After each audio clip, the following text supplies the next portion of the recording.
All right, welcome to another episode of Key Biscayne Stories, where neighbors meet neighbors. Today we have Julia Lewkowitz. She is co-founder of She Speaks. She Speaks is an organization that provides online classes to girls in Brazil so they can learn English. So, Julia, how are you doing today? I'm good. It's nice to be here. Yeah, thank you for joining us. So, tell us a little bit about yourself. Where are you originally from? Okay, my name is Julia, obviously, and I was born here in the United States from my two parents who immigrated from Brazil in 1998. I currently go to Ransom Everglades. I'm a rising sophomore here, and I live in Key Biscayne. Awesome. So She Speaks. How did it all start? Why did you guys started doing this? Well, me and my friend Daniela Castelo, we are both originally we have background in Brazil. Daniela was born in Brazil and immigrated here when she was younger, and I have my entire family's from there. So first we have our background is from there, so it kind of gave us a passion for it. And second, the other reason is we want to give girls in Brazil the opportunity to learn English and do what they want with it. And also the public schools in Brazil, they don't have a great system. Mm-hmm. So this will allow them to learn a foreign language. And what's your favorite part of She Speaks right now? My favorite part is probably connecting with the students. You get to learn about them. I've had people tell me that they want to move to Australia to learn English and talk to people around it. I think it's just the connection between me and my students. And so, for example, how does it work? Was it like a Zoom? Is it like, let's say I'm a Brazilian student, and I find you guys on She Speaks. Like, is it a website? How do we connect? What's that first step? Okay, we have a website. It's called shespeaksclasses.org. Okay. And students from Brazil directly go on there and they're going to find a Google form in which they fill out, they give what days they're open to do classes, their contact information, their name, their school and stuff like that. And then me and the co-founder Daniela will directly set up an interview for them, and we'll range how their English is and then pair them up with a specific teacher, and they will eventually go on to a WhatsApp conversation and start talking about potential times to have classes. And they set up classes, and in these classes we have conversational classes where they get to practice their English. The teachers will directly comment on what they should improve, and that's basically how it is.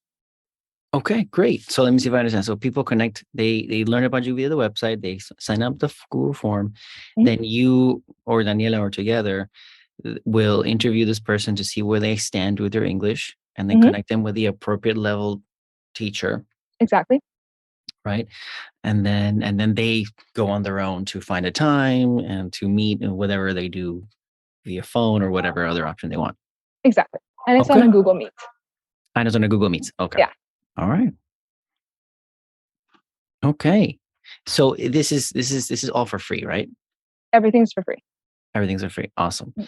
So you guys, your teachers, tell me about your teachers. How can people become teachers as volunteers?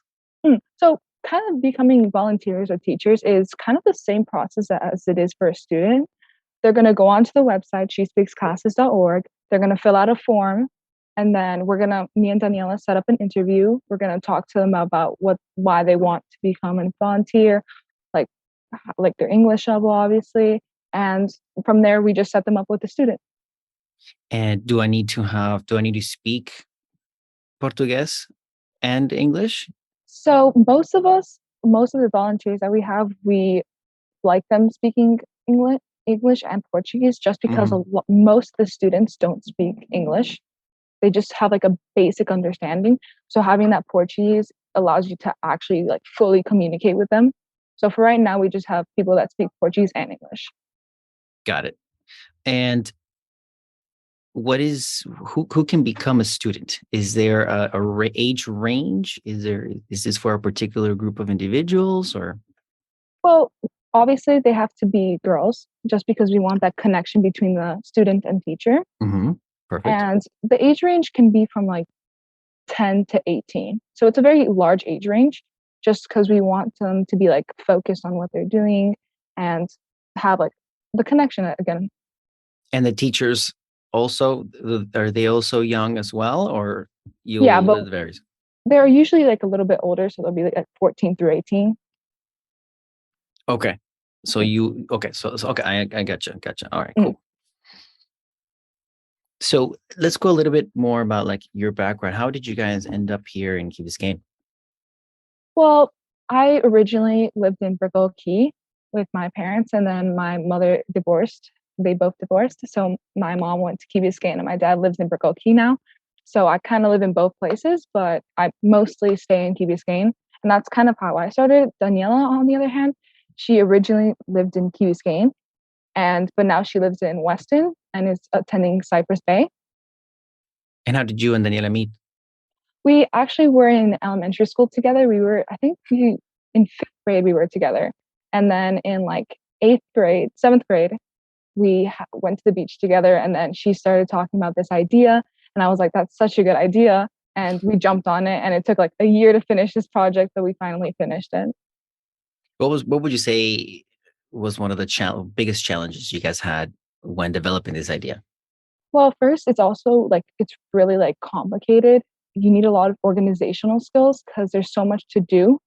Like you have to have a bunch of forms. There's people signing up. There's not enough teachers for not like how many students there are. So it kind of Mhm. gets like chaotic sometimes. But other than that, like I think if me and Daniela communicated very well, so we like were able to like keep organized the entire like process of creating She Speaks and continue to be very organized and communicating to each other. So would you say that communication between you and Daniela was key Yeah, to it make was She definitely Speaks? key. It was definitely key because then we get to split the work. We split who does what and finish more in a short period of time than we would be doing if we were like not communicating. Got it.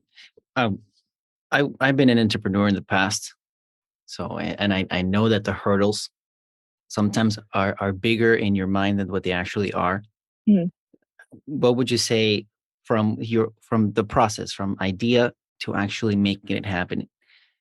Did you also experience something similar like I did? Was it harder than you thought, or was it actually not bad as you moved forward, or what was your experience? Well, my experience personally is like I was like, oh, this is gonna be great. Like, and then I think I kind of like disregarded how hard it was gonna be at the time. But after a while, when I started really getting into it, like when we started like finishing the website, I realized like how much work it was going to be in, and I completely accepted it. Like I wanted to do this. So, but now I completely understand all the work that we put into this and running this. Got it. What role did you take on the most? Like, how did you guys divide the work?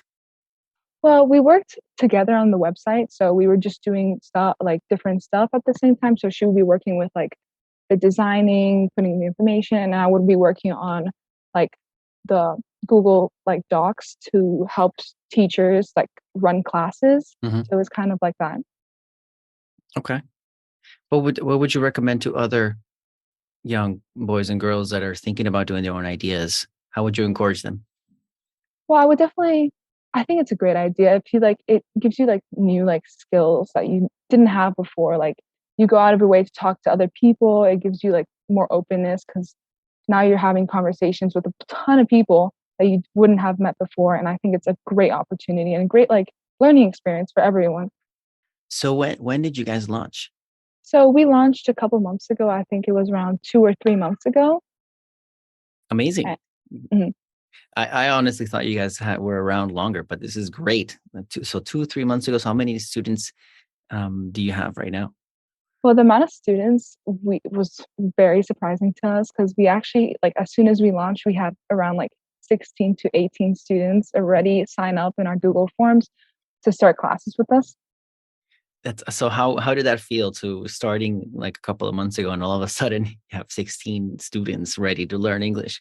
It was kind of overwhelming, I would say, because we're like, oh my God, we have to like first like find all these teachers for all these students and like figure out how they're like have interviews with them, figure out their level. So it was kind of overwhelming at the same time, but it was like really exciting at the same time because like we were like, oh my God, like all our hard work just like paid off right there. Right.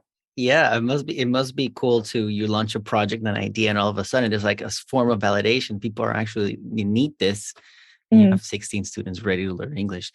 So your teachers then, you only have 2 months to get out there. You have how many teachers so far? We only have two currently, but we're still looking for more. Got it. Got it. So we have to spread the word then for those Yeah. listening that we need teachers for She Speaks. Yeah, we do. So as you, I'm sure you'll find people who want to volunteer sometime, you know, throughout the week or whenever to help people learn English. So looking to the future, let's say I like to ask this question. Let's say you had no limitations, you had resources available. Where will you like She Speaks to be? Well, there was a couple places that I see She Speaks, and I want to open She Speaks to a lot more languages. That's Mhm. one of my like goals, hopefully eventually. Um, Open it to like Spanish, to like French, to a bunch of different languages, so everyone can have this opportunity, not just Brazilians. But I think that would be like that's my like vision for She Speaks eventually. It's a far one, but right now I think this is a good start considering everything that we've been through. But I like it. It's seems reasonable and realistic. So if you guys did Portuguese, Mhm. I'm sure Spanish and other languages is super doable. So good luck, good luck, good luck. Um, so what would you say from the process? How did you grow? How did you learn? Well, I think over the time that we were creating She Speaks, I definitely became more organized and more like focusing on the big like issues and disregarding the small ones. So like kind of focusing on the bigger picture. Mm. And I also think that over the course of just like talk, like I got to talk to a lot of people, and I've never been the most extroverted type of person. So having this opportunity and like needing to talk to a bunch of people to like schedule interviews, to make connections between the students, to talk to people just how they made their nonprofit or other companies, like really like got me like more involved with the community and gave me like an opportunity to learn more about like how to be an entrepreneur. So let's go back to the classes. What can I expect if I'm a student? What do we talk about? Is there like a structure to that? Yeah, so if you look on the shespeaksclasses.org, teachers have access to a bunch of material in which they can like take classes from and like base their classes on those things. So there's like docs on like how they can base their class on like talking about food, traveling, sports, anything really. It's like teachers are open to all of that. So students would be like kind of experiencing all these different types of like cultures and which they can talk about.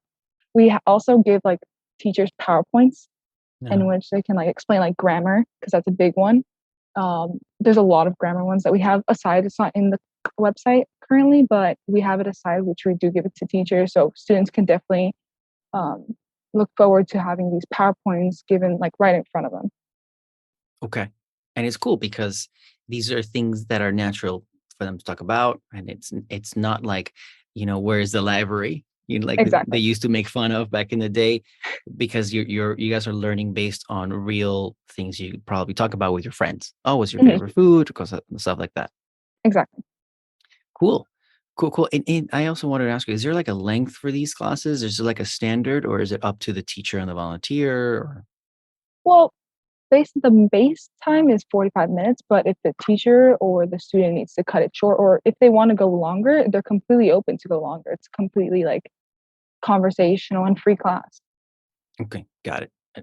So I know you guys just started, so it's just now just the classes and connecting the volunteer with the teacher. Have you guys thought about any other services you would like to add in the near future? Yeah, so one of our older, this was when we started making it. It was actually one of our ideas too when we would eventually launch it and have a lot more like income and like donations. So on choosespeaksclasses.org, our website has a donation tab. And from those donations, we were hoping that eventually we could send boxes of books and things that we can use for their like students' education just to help them inside the class and outside the class. And we could send it to these students boxes of books and class materials just to help them out. Okay. Awesome. So parents, I know you just told me about donations, how we can donate. So remember, those who are listening, I'll put that information in the show notes. There's also on the website. I'll put a link there so you guys can go donate.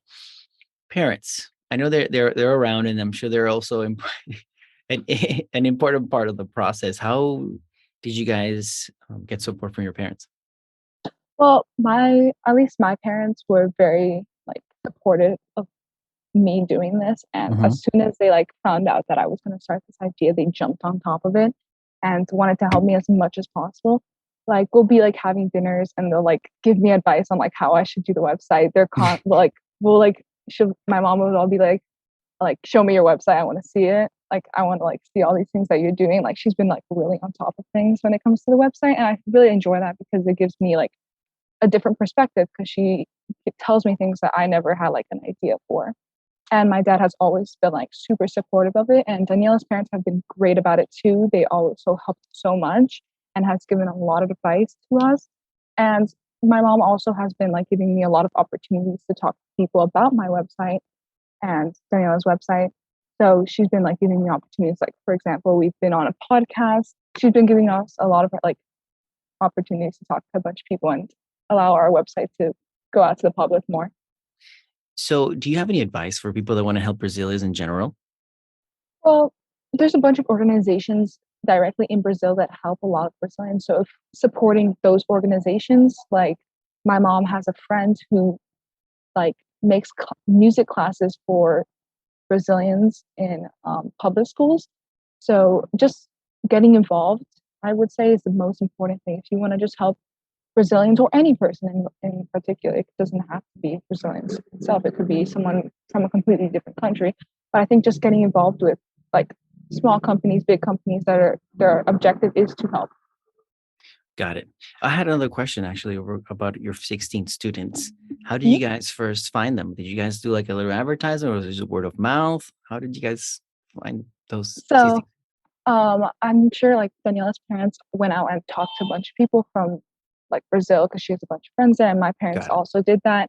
And my parents told my cousins, so my cousins told their friends, and it kind of passed around Brazil. So it was kind of all over the place there, since we have some connections over there from family and friends. Okay, awesome. So I know that we are running out of time, so I have one more question for you about Key Biscayne. What is a perfect weekend for you here in the Key? I would say my perfect weekend is probably going out to the beach right next to the lighthouse, that beach over there, and with a bunch of friends, and then getting pizza at Sir Pizza, because I love Sir Pizza, and then just enjoying the weekend at my house with my friends, and probably going to the community center and stuff like that. Awesome. Julia, thank you so much for jumping on the show and telling us about She Speaks and all the wonderful work you guys are doing helping people in Brazil, especially young girls, to learn English. Thank you for having me.